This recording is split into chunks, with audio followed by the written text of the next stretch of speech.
Recently, Hennepin County offered an online training as part of Vocational Transition Services training. Our featured speaker for the night was Sarah Gutzman. She is the area manager for the Minnesota Vocational Rehabilitation Services. Her office is currently located in Bloomington, but the Department of Vocational Rehabilitation serves people all over Minnesota. Sarah will be talking for about 15 minutes about the Department of Vocational Rehabilitation, about the services they offer, as well as supports and process to get involved with their agency, service criteria, service levels, things like that. Again, her office is in Bloomington, but the program Vocational Rehabilitation serves folks all over Minnesota. So let's hear from Sarah. Working. If a person wants to work older than that, we are more than willing to work with individuals. Our services are a free service. But it is completely voluntary. So that being said, we do not have people pay for services whatsoever. Anything we help pay for services for individuals, we look at what are their goals, employment goals, and we help eliminate or help get those services they might need, eliminate the boundaries and that stuff. We do work with individuals starting at 14, we say, because that's typically when they're a freshman in high school. And typically what that would look like is we have a person on most teams called potentially eligible, or it's called pre-employment transition services. And really what they start doing is they work closely with the schools with helping students start to explore the concept of work. A person only needs to have a diagnosed disability to utilize our services. Usually to use our service at more intensive services where we have a counselor assigned one-on-one with those individuals, they usually typically have an IEP or a 504 plan. Not all students, but typically if they get connected when they're in school. If they're outside of school, then we look at medical documentation to qualify them for services. Every school in Minnesota is assigned a counselor, or it has a counselor assigned to them, I should say. Even our private schools and our charter schools. And our homeschool students, we just serve the geographic area. The counselor from their geographic area would serve them. So our counselors in a typical year are in the schools on a regular basis, working with the schools very closely, the case managers, the school work coordinators, the school counselors, nurses, assistant principals, depending on who's all involved. We work pretty closely with those individuals to look at help them establish what their job goal is. And as we know, many high school students aren't really sure yet, so there are some ways that we can work on that, from evaluations to work experiences, Oftentimes we do also help them find what we call a JOB, or that job to get them money.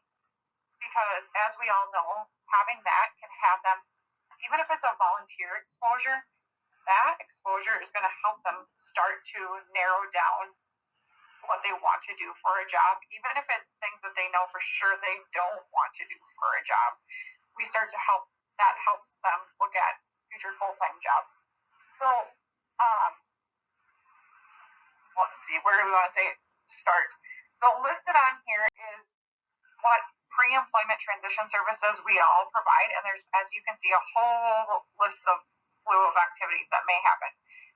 And every one of our services is individualized to that individual. So, because my friend's daughter received something, does not mean my son or daughter is going to get the exact same services, because as we know, each person is individualized. Their disability impacts them differently, one person to the next, as well as their job goals and interests and abilities are different from one person to the next. So many people want to find things, but I kind of sometimes explain it as similar to the medical model, just because one person gets something for one situation doesn't mean the next person is. It's very individualized. And so our services are very gray. We do braid and blend our services very closely with the county as well. So if a person has waivered services, county services, we are partnering very closely with county services as well as students age out of employment services and move into adulthood. Our services don't stop and start or switch counselors when they age out of school. We would continue on with them until they achieve their goal. We would stay involved with them as long as they're staying engaged with us. The one thing that's different from our services than maybe school or county is because it's a voluntary service. We don't chase people. If you're staying engaged, we're going to keep moving things along. But if we're having to we'll send emails and phone calls and try and stay engaged with people. But if we're not getting responses, of course, we'll reach out to guardians or what that might be involved. But if we're not getting responses, we can't keep open files. We have to show that we're actively engaged with them. Now, that being said, that doesn't mean they can't come back and use services again when they're ready or 5-10 years down the road. And once we provide services once to an individual doesn't mean they can't come back. So we might help a student starting at 16 until maybe they're 21 and they get a job and they're happy with it, things are going well, and we've been able to help get them the support they need to be successful on the job. We may close their file because they don't need any services at that time. That just means that there's nothing that we're providing at that time, and so behind the scenes we close it. But say 6 months, 2 years, 5 years down the road, something happens to the job or the employer closes or whatever it might be, disability changes and they need services again, they just call us back up and we can re-look at opening their services again.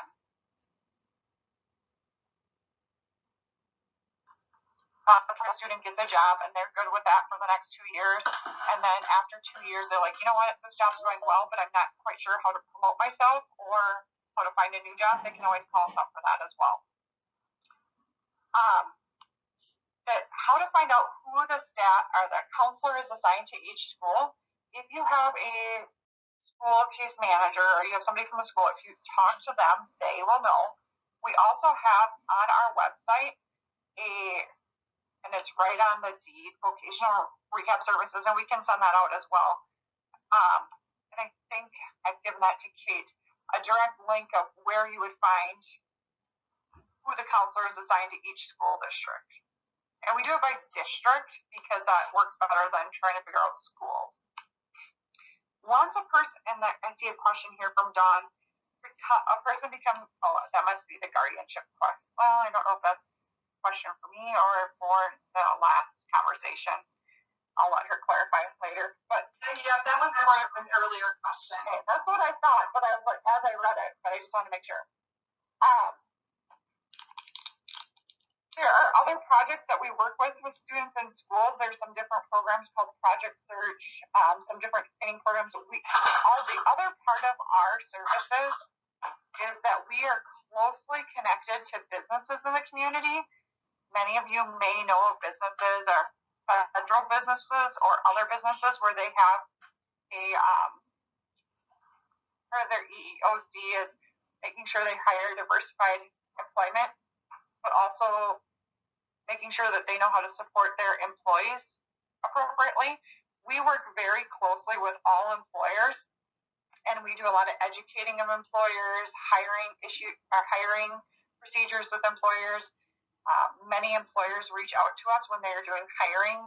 For example, I'm going to use Home Depot right now.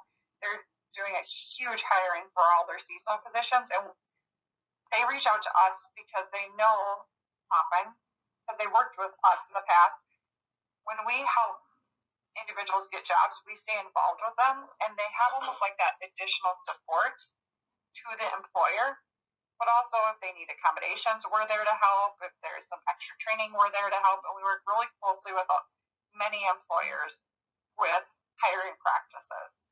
So that is a specialty of our services, is that we're double kind of trained on the disability world as well as the business world. We work with many different providers, which you could call them providers or vendors in the community, and to provide those services to individuals. and it really is informed choice of who the individual wants to work with. All right, can we move to the next slide, please? So here, of course, right on here, look at that, is the website of how to find your counselor that's connected to your school. But these are the services that we were talking about that every student, no matter what, should be told about and have access to, that is 14 and older in the schools, and that is as long as they have a disability. And that disability could be IEP, 504 plan, if they receive any medical or mental health support and they're not on special education services. It could be that a nurse signs off on it or a school social worker. These are services that we can provide to students. That does not mean we will provide all 5 services to every student. It's more if they need it. So this is, and it's part of a federal requirement with employment as we move forward in the community.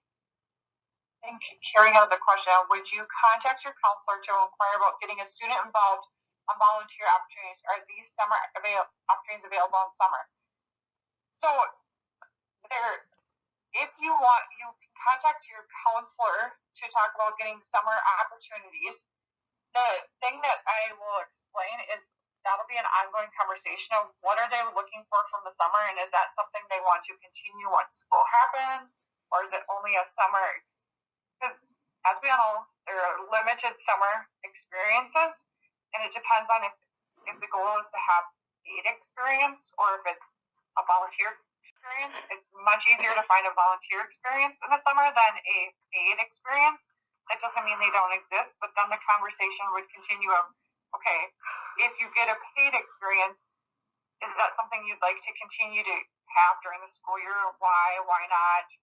How do we help promote that to an employer as well? Right now, I can tell you, I had a meeting all afternoon, and we are hearing from the employment side of things that if I went and talked to an employer right now and just wanted to do a job shadow for somebody, they're like, okay, when can we hire them? They are desperate for people to work right now. We all know that we're in different times right now, so we understand that there are many different reasons why people may not want to work at this point. But if a person wants an experience right now, pretty likely that they could get that. Summer opportunities too, there's some other different opportunities in the summer. It's kind of past the time, but every county service area has summer youth employment programming. What that looks like is different county to county. In Hennepin County, we have 2 different providers that provide it, depending on if you're a Minneapolis resident or not. But the applications for those are closed right now. There are other summer opportunities as well, and some of the providers that we use do services year-round, but they do have different options during the summer. Trying to think if there's anything else. I guess I will open it up for questions for people if they have questions about services or how they get connected, how to continue services. I think I've rambled a lot about services, and I kind of sometimes forget if there's something I'm not covering. So I'm going to leave it up to Kate or anybody else if there's anything they think. One thing I will say is we do work really closely with families as students are those transition years. I would say from 18 to 21, there's a lot of things that change for students, and it of course varies for students, but it's the whole guardianship, connecting with county services, trying to figure out housing, trying to figure out healthcare benefits, trying to figure out if they should apply for Social Security and stuff.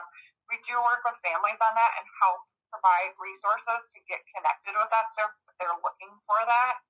Because if a person doesn't know where they're going to live or doesn't know how to access that, that could affect their ability to be able to look for employment. We also do look at transportation, and sometimes we do transportation training, so it could be bus training.